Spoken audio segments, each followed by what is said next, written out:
À medida que as bombas russas caíram sobre as principais cidades ucranianas, os cidadãos de Kharkiv e Kiev se aglomeraram em abrigos antiaéreos e bunkers improvisados e aqueles não usados desde a Segunda Guerra Mundial. Durante os piores dias do bombardeio russo em Odessa, um bunker abrigava um hospital infantil improvisado.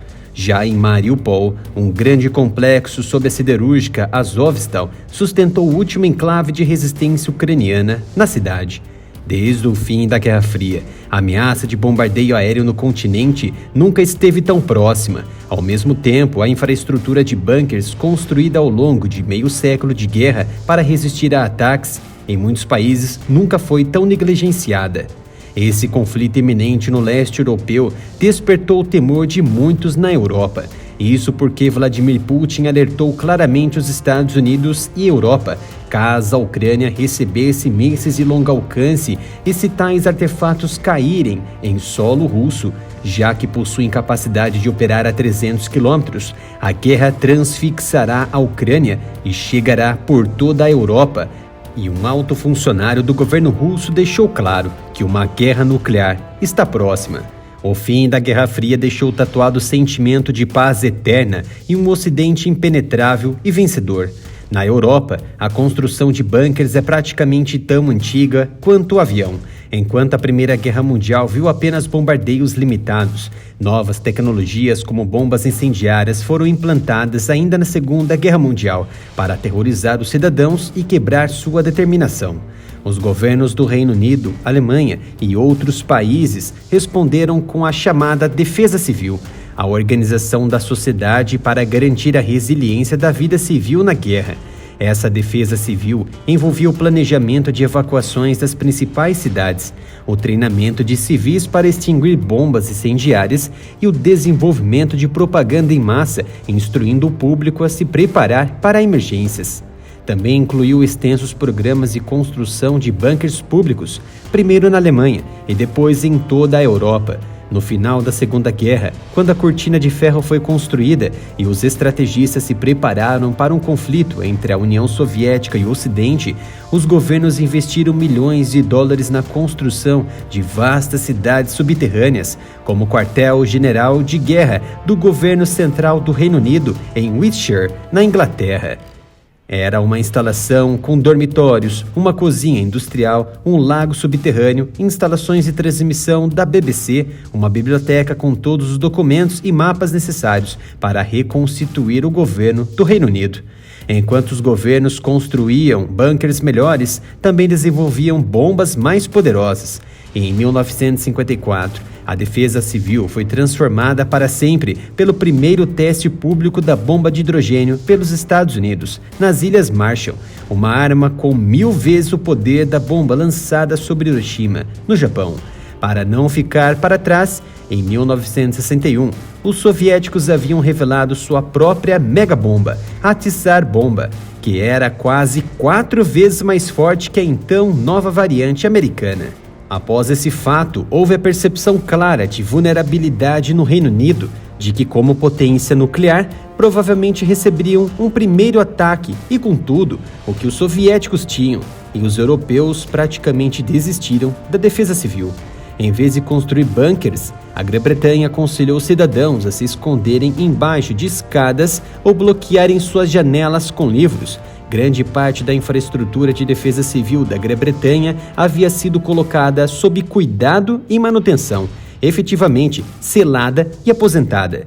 Mas nos estados não alinhados e não nucleares da Europa, a visão era bem diferente. Embora recuar para as fortalezas alpinas fosse o método preferido de dissuasão na Suíça, já em 1880, o país não introduziu a exigência de que novas casas fossem construídas com abrigos antinucleares pessoais até 1963, bem após o desenvolvimento de armas termonucleares soviéticas. Essa falha grave ocorreu, em parte, porque os estudos sobre os impactos de longo prazo das consequências nucleares não foram compartilhados com países não pertencentes à OTAN. Nas décadas seguintes, a Suíça tornou-se mundialmente conhecida por sua tecnologia de bunker, representando uma ideologia nacional de defesa do Estado neutro. Além de seu simbolismo, os bunkers domésticos vinham com diretrizes estaduais ritualizadas. Vastas redes públicas e bunkers na Escandinávia também eram vistas como símbolos de força coletiva. Ter bunkers era sobrepor ao inimigo. No caso da Dinamarca, um país pequeno e com espaço limitado para fugir, as autoridades adotaram a visão de que sempre haveria alguém para salvar. Durante o mesmo período na Albânia, o governo comunista do ex-primeiro-ministro albanês Enver Hoxha construiu cerca de 170 mil bunkers de concreto armado e realizou exercícios regulares para praticar a defesa contra uma invasão imaginada. Esses abrigos eram para manter todos preparados no caso de uma invasão. Esse sentimento constante de ameaça ajudou a justificar a supressão de possíveis revoltas e alimentou o nacionalismo xenófobo que caracterizou o governo de Hoxha. No entanto, a realidade da guerra nuclear e as limitações dos bunkers em resistir a uma não poderiam ser ignoradas para sempre. Na década de 80, era amplamente conhecido que a guerra nuclear resultaria em um devastador inverno nuclear que poderia extinguir grande parte da vida na Terra. Os defensores dos bunkers logo enfrentaram o problema do 14º dia, quando os piores efeitos de tal precipitação radioativa teriam passado e os sobreviventes precisariam emergir de seus bunkers para reconstruir sua sociedade. A função fundamental de um bunker é a ressurreição. O sobrevivente não deve ficar lá embaixo e o que o indivíduo faz quando sai do bunker é o problema mais difícil de resolver. Hoje, a construção de bunkers na Europa se tornou em grande parte uma preocupação privada. Empresas de bunker de quintal, como a Artemis Protection, da França, e a Subterranean Space, do Reino Unido, relataram uma explosão de interesse desde o início da guerra na Ucrânia. Um sentimento de relativa insegurança e medo, reflexo da fraca governabilidade atual das principais nações. Do outro lado do Oceano Atlântico, o Atlas Survival Shelters, com sede nos Estados Unidos, experimentou o mesmo fenômeno. De acordo com a Orbis Defense, grande parte das casas antigas tem uma espécie de abrigos subterrâneos que nem sempre eram considerados bunkers, mas sim caves à vin, sendo depósitos de vinhos e outros víveres, também conhecidos como root cellars, pelos Estados Unidos. Nos últimos meses, as pesquisas globais do Google por bunker e a guerra nuclear aumentaram drasticamente. De acordo com a empresa especializada em pesquisa de marketing, Gallup, cerca de 3/4 dos europeus temem estar envolvidos em um conflito mais amplo com a Rússia. Em toda a Europa, a crença de que a Rússia usará armas nucleares é generalizada entre 25% dos romenos e mais de 80% dos irlandeses. Países como Dinamarca, Suécia e Suíça, que reivindicam vastas redes públicas e bunkers, tentaram em vários pontos nas últimas 2 décadas determinar exatamente em que estado estão suas defesas civis, ou seja, seus abrigos, já que saíram da neutralidade e passaram a ostentar as mesmas narrativas do Ocidente contra a Rússia.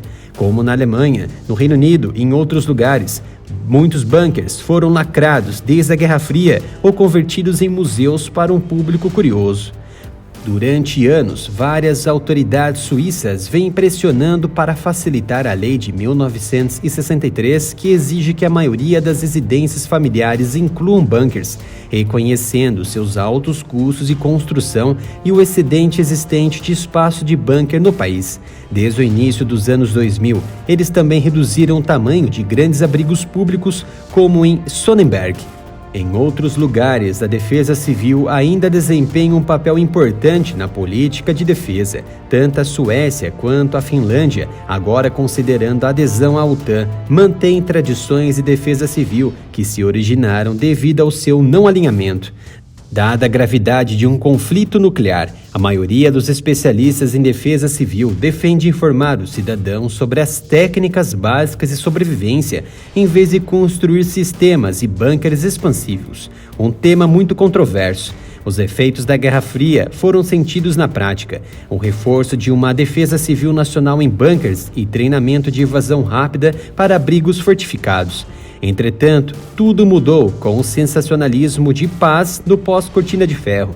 Não há abrigos subterrâneos públicos conservados e ideais para ataques convencionais ou nucleares advindos do inimigo, muito menos para um ataque biológico e químico em toda a Europa, muito pior que os efeitos globais da pandemia na sociedade atual.